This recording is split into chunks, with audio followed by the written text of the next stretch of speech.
قارون سے ریلیٹڈ آپ نے بہت سے محاورے تو سنے ہوں گے۔ یہ وہی شخص ہے جس کا ذکر اللہ تعالیٰ نے قرآن مجید میں بطور عبرت کیا ہے۔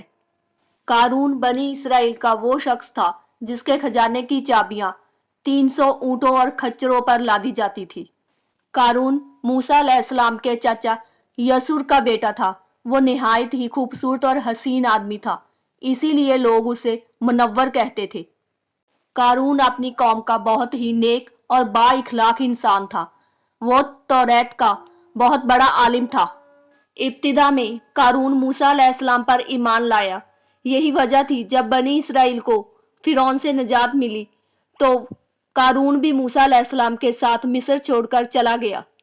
وہاں جا کر اس کے حالات بالکل بدل گئے اور اس کے پاس بے شمار دولت آ گئی اور یہ بنی اسرائیل کا سب سے امیر ترین شخص بن گیا، جس کا ذکر اللہ تعالیٰ نے قرآن مجید میں کچھ اس طرح کیا ہے: بے شک قارون موسیٰ کی قوم سے تھا، پھر اس نے قوم پر زیادتی کی، ہم نے اسے اتنے خزانے دیے تھے جس کی کنجیاں اٹھانا طاقتور جماعت پر بھاری تھا۔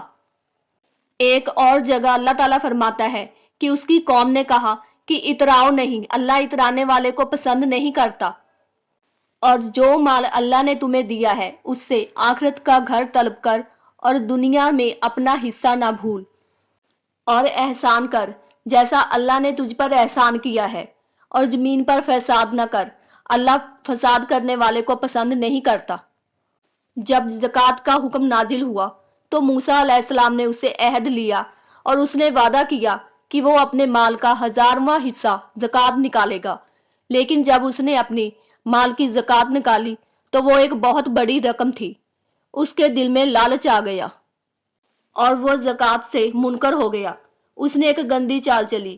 اس نے بنی اسرائیل کے ایک گروہ کو اکٹھا کیا جو اس کے حمایتی تھے اور کہا کہ اے بنی اسرائیل، موسیٰ نے ہمیں بہت سے حکم دیے اور بہت کی ہم نے پیروی بھی کی، لیکن اب وہ ہم سے ہمارا مال لینا چاہتا ہے، اور کہا کہ ایک ایسی عورت لاؤ جس سے موسیٰ کو بدکار ثابت کیا جا سکے۔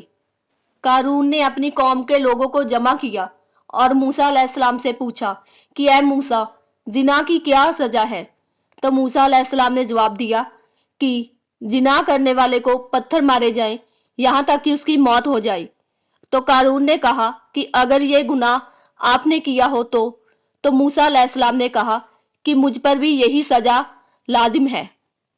تو قارون نے کہا کہ بنی اسرائیل گمان کرتے ہیں کہ آپ نے زنا کیا ہے۔ تو موسیٰ علیہ السلام نے کہا کہ اس عورت کو میرے سامنے لاؤ۔ جب اس عورت کو موسیٰ علیہ السلام کے سامنے لایا گیا تو وہ عورت موسیٰ علیہ السلام کے جلال سے ڈر گئی اور کہا کہ اے اللہ کے نبی، قارون نے مجھے پیسہ دے کر آپ پر بہتان لگانے کو کہا تھا۔ اس وقت موسیٰ علیہ السلام سجدہ میں گر گئے اور اللہ سے دعا کی کہ یا اللہ، قارون پر اپنا غضب نازل کر۔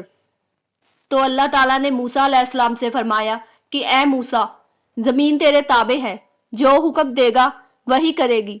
تو موسیٰ علیہ السلام نے زمین سے کہا کہ اے زمین، قارون کو نگل جا، اور زمین نے دیکھتے ہی دیکھتے قارون کو نگل لیا۔ قارون اور اس کا سارا خزانہ زمین میں دفن ہو گیا۔